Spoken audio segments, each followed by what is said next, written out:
कृष्णाय वासुदेवाय हरे परमात्मने प्रणतकलेशनाशाय गोविंदाय नमो नमः। सत्य सनातन धर्म यूट्यूब चैनल पर आप सभी का स्वागत है। आइए सुनते हैं बैसाख मास की पवित्र कथा। श्रुत कीर्ति बोले कि हे मुनीवर, मैंने बैसाख के फलदायक सब धर्म सुने, परंतु सुनते सुनते अभी मेरी तृप्ति नहीं होती। अतएव भुक्ति मुक्ति के दाता विष्णु भगवान को प्रसन्न करने वाले दिव्य धर्मों का वर्णन करिए। राजा के इन वचनों को सुन अति प्रसन्न हो श्रुतदेव बोले कि हे राजन, मैं पाप को नष्ट करने वाली एक कथा फिर कहता हूँ, तू चित्त लगाकर सुनो। यह बैसाख के धर्म संबंधी मुनियों द्वारा प्रसिद्ध है। पंपा तीर पर एक शंख नाम का महा तेजस्वी ब्राह्मण सिंह की बृहस्पति में गोदावरी नदी के किनारे आया। भीमरथी के पार कंटक युक्त और पहाड़ी वन में गया, जहाँ ना कोई मनुष्य था ना जल ही था। ऐसे बैसाख के ताप से कठिन मध्यम के समय वह ब्राह्मण वृक्ष की छाया में बैठ गया। उसी समय एक दुराचारी व्याघ्र धनुष लेकर आया। उसने सूर्य के समान चमकते हुए कुंडल पहने हुए ब्राह्मण को देखकर बांध लिया और उसके कुंडल, जूता, छत्र, रुद्राक्ष की माला, कमंडल सब छीन लिए और फिर उसे छोड़ दिया। तब वह ब्राह्मण उस दुष्ट से छूटकर नंगे पैरों धूप से जलती हुई रेती में चलने लगा, क्योंकि उसके जूते उस व्याघ्र ने छुड़ा लिए थे। जहाँ पीने को जल ना था, पांव जलने से व्याकुल होकर बैठकर हाय हाय करने लगा। क्योंकि ताप बहुत ज़्यादा था, बालू बहुत ज़्यादा तेज गर्म थी, जिससे ब्राह्मण के पैर जलने लगे, पैरों में छाले पड़ गए। जिसको सुनकर वह व्याघ्र शीघ्र उसके पास गया और मुनि को दुखी व्याकुल देख उसके हृदय में दया उत्पन्न हुई और सोचने लगा, इसके नए जूते तो मैंने ले ही लिए हैं। अतः उसने उस ब्राह्मण को, जिसके पांव धूप से जल रहे थे, अपनी पुरानी जूती दे दी। उन जूतों को लेकर ब्राह्मण अत्यंत दुखी हो व्याघ्र को आशीर्वाद देने लगा कि तू सुखी हो।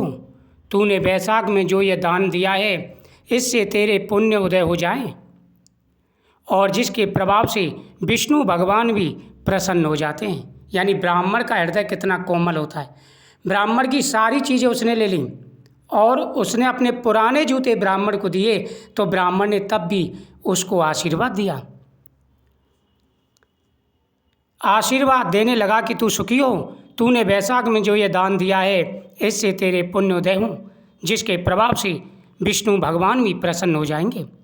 ऐसे वाक्य सुनकर व्याघ्र अत्यंत विस्मित हो ब्राह्मण से बोला कि महाराज, मैंने आपकी वस्तु लेकर पुरानी दी है, भला इसमें क्या भलाई है। ब्राह्मण, बैसाख धर्म क्या है और हरि कौन है? अब व्याघ्र ब्राह्मण से कहने लगा कि ये हरि कौन है और बैसाख का महत्व क्या है। हे ब्राह्मण, ये सब मुझसे कहो। व्याघ्र के ऐसे वचन सुनकर शंख प्रसन्न हुए और बैसाख की प्रशंसा करने लगे। सब धर्मों का फल तो जन्म जन्मांतर से मिलता है, परंतु बैसाख में इस पापाचारी दुर्बुद्धि दुर्मात्मा व्याघ्र ने पात्र दान किया, जिसके फल से तत्काल सद्बुद्धि हो गई। संपूर्ण दान, तप, बड़े बड़े यज्ञ तथा तीर्थ यात्रा करने से विष्णु भगवान प्रसन्न नहीं होते, परंतु वैशुक्त धर्म करने से प्रसन्न हो जाते हैं।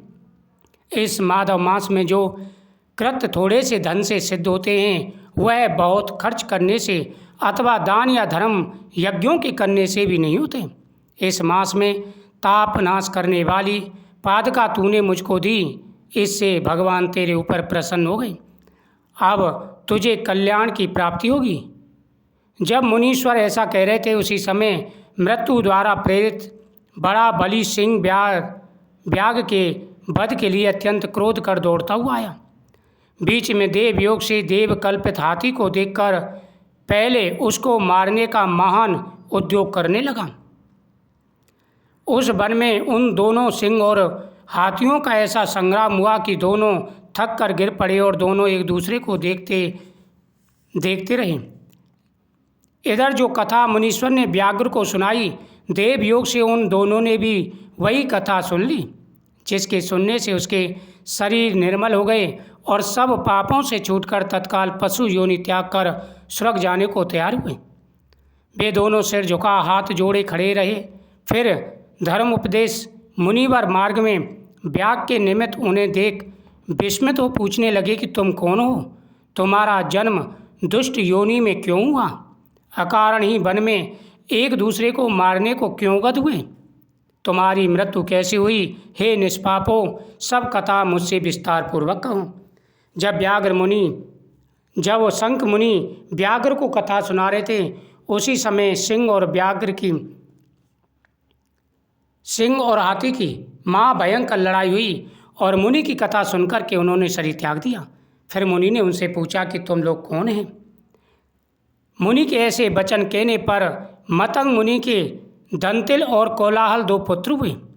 शाप दोष से उनके ये नाम हुए। एक दिन हमसे हमारे पिता मतंग महर्षि संपूर्ण धर्मों के जानने वाले कथा सुनाने लगे। हे पुत्रों, मधुसूदन भगवान की प्रिय मास में वैसुक्त धर्मों को करो, जिससे संसार बंधन की निवृत्ति हो। परंतु दुर्बुद्धि से हमारी समझ में कुछ नहीं आया और पिता के वाक्य सुनकर मुझे दलित को अत्यंत क्रोध आया और कोलाहल मनोत्म हो गया। तब धर्म की लालसा वाले हमारे पिता ने क्रोधित हो श्राप दिया कि हे दंतिल, अपने क्रोध के कारण तू सिंह होगा और मनोत्म कोलाहल हाथी होगा। तब हम बहुत दुखी होकर शाप निवृत्ति के लिए प्रार्थना करने लगे।